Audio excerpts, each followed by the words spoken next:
On today's Grimoires and Apocryphal text, we're going to be doing kind of a dual thing here. We're going to primarily focus on the King James Version of a book called Demonology that was published in the year 1597. And yes, that is the same King James that wrote the Bible that many know and are familiar with. Interestingly enough, his demonology book was written before the translation of the Bible was created. Food for thought.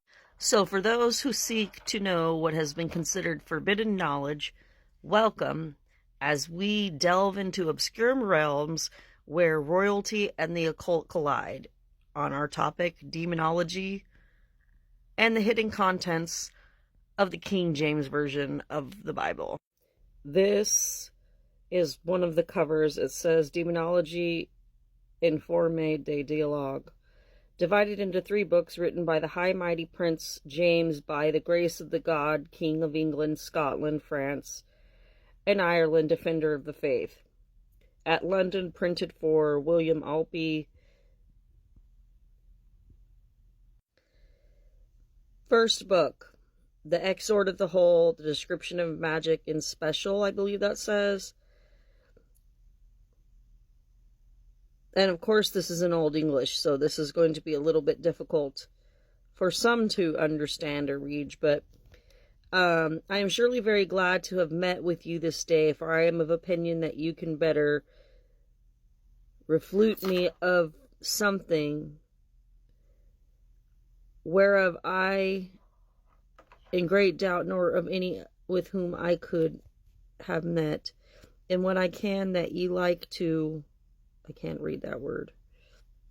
I will willingly and freely tell you my opinion, and if I prove it not sufficiently, I am heartily content that a better reason carry it away then.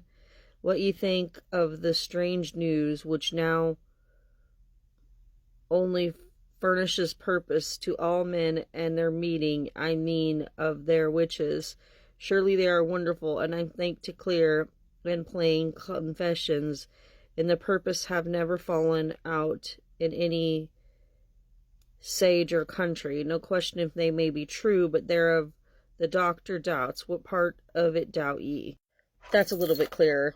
Written by the High and Mighty Prince James, by the grace of God, King of England, Scotland, France, and Ireland, Defender of the Faith. Of course, I have the Internet Archive pulled up to show you guys a bit.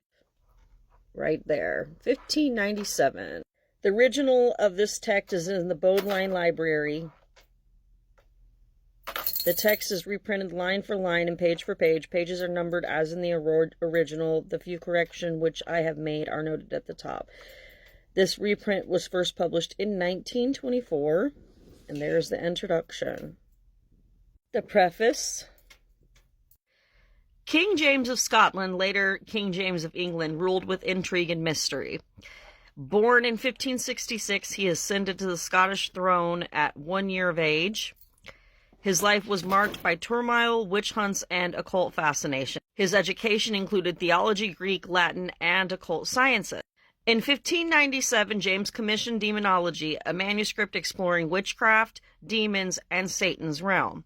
This treatise reveals his dark obsessions and influences his brutal witch hunts that happened. Demonology consists of 3 books, Magic, Sorcery, and Spiritual Possession. Demonology Book 1 examines magic, that is natural versus diabolical. James distinguishes between miracles, astrology, and demonic arts. He argues magic exists but warns about demonic deception. This section showcases his theological and occult knowledge. James was actually a very smart person. That is something that people often lose sight of when they think about the King James Version of the Bible. And I think that that has to do with the fact that so many people think that it was him that eliminated the Apocrypha from that translation. But that is in fact erroneous. The King James Bible, which was published in 1611, remains influential worldwide.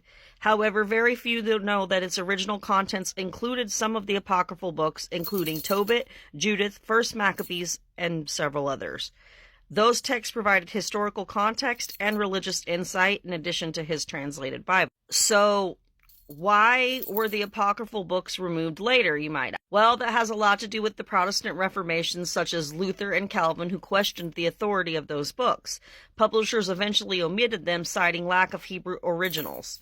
Yet, early church fathers and Catholic traditions valued those texts, and if you look in the Catholic Bible, you will still find that there are several books that are included in their Bible and are not considered to be part of the King James canon. Connecting demonology and the King James Version of the Bible reveals King James's fixation on occult threats and biblical authority. His commissioning demonology influenced witch hunts, while the King James Version translated solidified Protestant doctrine. Both works reflected his desire for power and spiritual control. So let's read a little bit from demonology here, and then I will show you one of the original versions of the 1611 King James Bible. As I was just saying, though, it is important to note that before we go into more on the demonology book, the King James Version of the Bible was published in 1611, but it was Blaney Publisher in 1769 that first started removing the apocryphal books such as Judith and Tobit and Maccabees, and later Scrivener in 1873 completed that removal. And of course, this is our preface of demonology.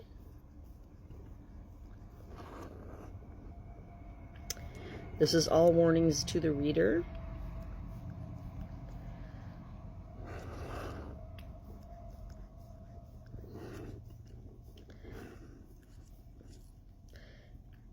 I am surely very glad to have met you this day, for I am of the opinion that ye can better resolve me of something where I stand in great doubt. Another Annie whom with I could have met. From Demonology Book 1, a bit from Demonology Book 2. And this is your third book, the description of all kinds of spirits that trouble men or women, the conclusion of the whole dialogue, which will tell you about demonic possession. Now I'm going to switch to YT real quick, and I'm going to show you Patrick's rare books, and you guys can just watch this.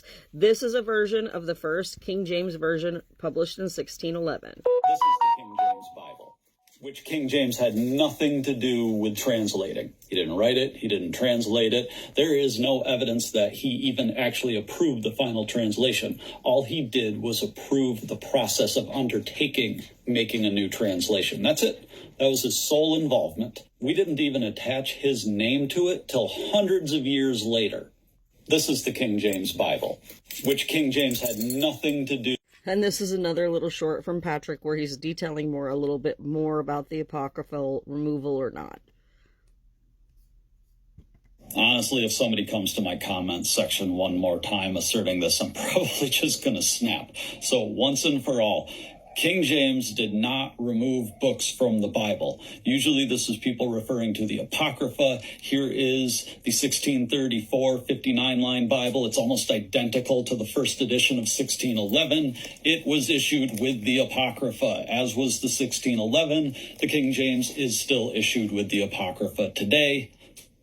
There it is. There's the evidence.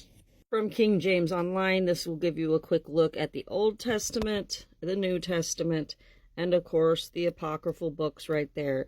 1 and 2 Esdras, Tobit, Judith, additions to Esther, Wisdom of Solomon, etc., and so on and so forth.